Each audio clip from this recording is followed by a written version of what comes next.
Good morning mga kabeslan. So dito po tayo ngayon sa Calawag, Quezon. So new property na naman po tayo mga kabeslan. So bali dito po tayo dadaan patungong property. So ngayon po naglalakad po ako ngayon. So maglalakad lang po tayo ng mga 3 to 5 minutes mula po sa Cemented Barangay Road papunta po sa property. So meron na rin po dito na ginagawa po na water refilling station. So hindi na po kayo mahihirapan sa mga inuming tubig. Ano po? So kung kayo man po ay makakabili ng property po natin dito. Sa ngayon po hindi pa pasok ang sasakyan, kailangan na munang linisan yung dadaanan po natin. So meron naman po itong right of way kaya wala pong problema. So nandito na po tayo sa property mga kabesland niya. So mapapansin po ninyo napakaganda po ng property na to. So flat land po siya and talagang napakaganda pong gawan ng rest house or ng bahay bakasyonan. So ito po yung part na merong pong mga tanim ng nyog. So kung gusto po ninyo na dito kumuha ng cut nyo, ng islat nyo, so pwede naman po mga kabesland. So ang minimum cut po natin mga kabesland is 1,000 square meter. Binebenta po ng may-ari yon sa halagang 250,000 pesos only. So napakamura na yun sa kabesland, lalo na ang property natin na to is napakalapit po sa isa sa pinakasikat na white sand beach dito po sa Quezon Province. So medyo masukal lang po kung mapapansin po ninyo kasi ginagamasan pa din po yan hanggang ngayon. Yan. So napakaganda po dito mga kabesland. So ito po ay 7 hours drive lang po from Manila. So kung doon po kayo manggagaling and gusto po ninyo ng makita yung property, mag-tripping, so napakalapit lang po nito mga kabesland. Ganito po yung itsura niya mga kabeslan pag nalinisan. Yan, grabe, sobrang ganda. Yan, so unahan lang po ito mga kabeslan. So kaya kung halimbawa na gusto po ninyo na magkaroon ng mini farm lot na malapit po sa dagat at dito sa Quezon Province, so pwede po ninyo itong tingnan, mag-schedule lang po kayo ng tripping. Limited slot lang po tayo mga kabeslan, so paunahan na lang po. Kaya kung meron naman po kayong budget and gusto po ninyong magkaroon ng property na malapit po sa dagat, yan, so bagay na bagay po ito sa inyo mga kabeslan. At ito naman po yung isang part ng property mga kabeslan. So ito naman po ay dating maisan. Kaya kung mapapansin po ninyo, wala po siyang puno. Yan. So kung gusto naman po ninyo sa part na to na kayo po mismo yung magtatanim ng mga bungang kahoy, ng halaman na gusto po ninyo, pwede po kayong kumuha sa part na po ito ng lupa natin.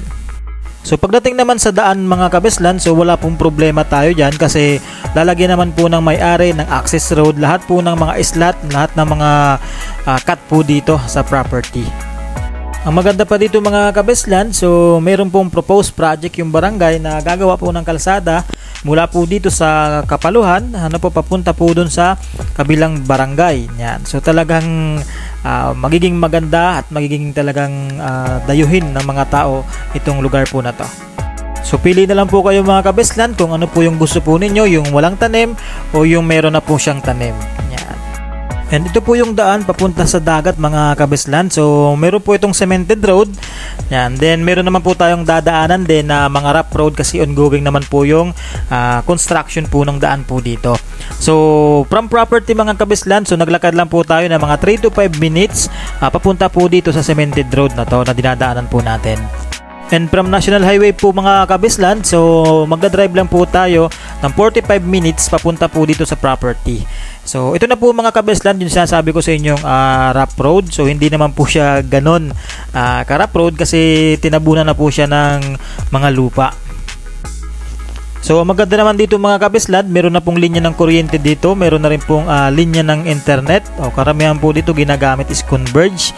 Then pagdating naman po sa tubig, kung gusto po ninyo na maggawa po ng poso, kasi may mga bukal naman po dito na pwede rin po. So yung kanina naman po na pinuntahan natin sa my property, may mga ginagawa na po dito mga water refilling station, kaya talagang safe na safe po yung mga inumin po natin. So nandito po tayo mga kabeslan sa sentro na po ng Barangay Kapaluhan. Dito po ay mga 3 kilometers lang po mula po dun sa property ng binebenta po natin.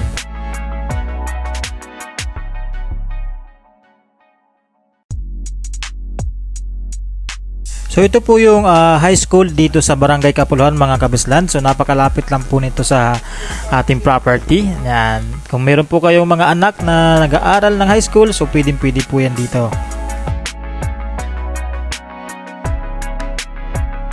At ito naman po mga kabislan, ang barangay hall ng Barangay Kapuluhan. Yan. So napakalapit lang po niyan dito sa property natin.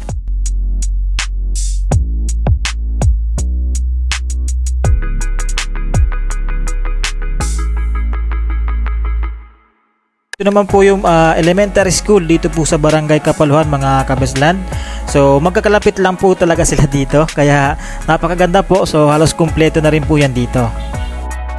Ngayon punta naman natin mga kabislan yung dagat na sinasabi ko sa inyo kanina.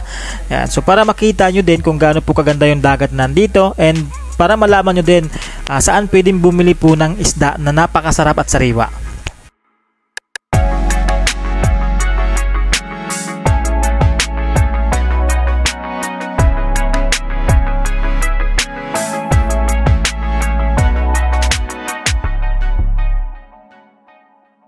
Dito na po tayo mga kabislan sa beach po ng Barangay Kapuluhan.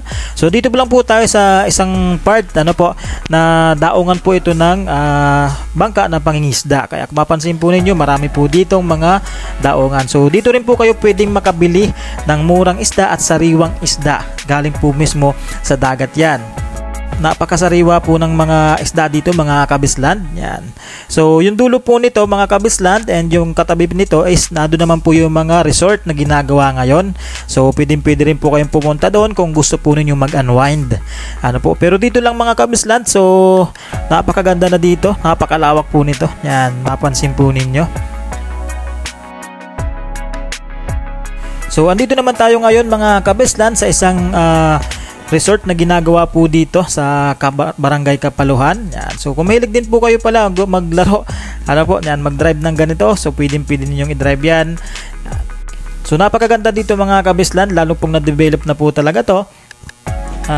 Talagang mag-i-enjoy po yung buong pamilya po ninyo dito.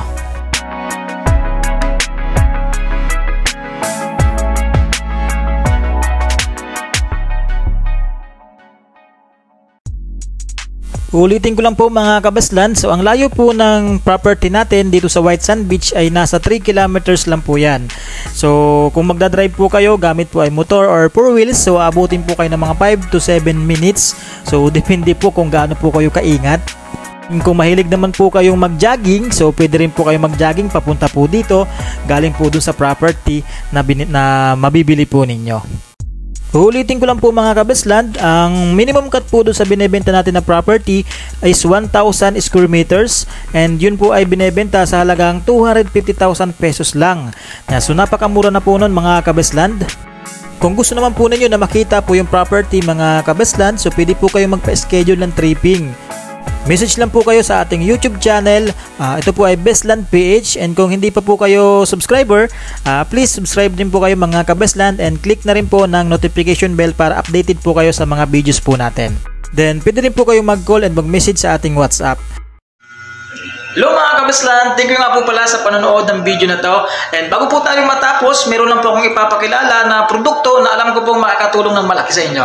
So enjoy watching guys, and God bless po sa lahat. Good morning. Hello kaibigan, isa ka rin ba sa may mga karamdaman tulad nito? High blood, hirap magdumi, may diabetes, arthritis at rheuma, may prostate at ovarian problems, bloated at may colon problems, UTI, stroke, allergies, asthma, cancer o mga bukol, mahinang pangangatawan at marami pang iba. Kung isa ka sa mga yan, good news kaibigan. Alam mo ba na kaya kang matulungan ng Lifesavers Drops?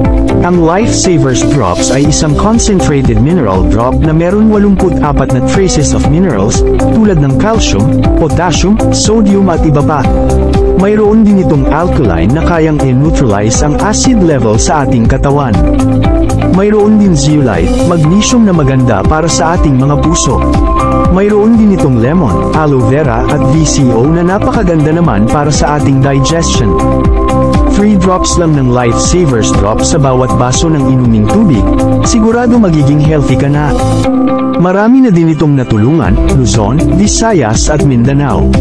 Mayroon na din mahigit 100,000 na users kaya subok na. Para sa pag-order at katanungan mag-contact lang kay Sir John Cribay. Pwede din kayo mag-distributor sa lugar nyo kung wala ka pang negosyo. So hanggang dito na lang po tayo mga kabisland, and God bless po sa lahat.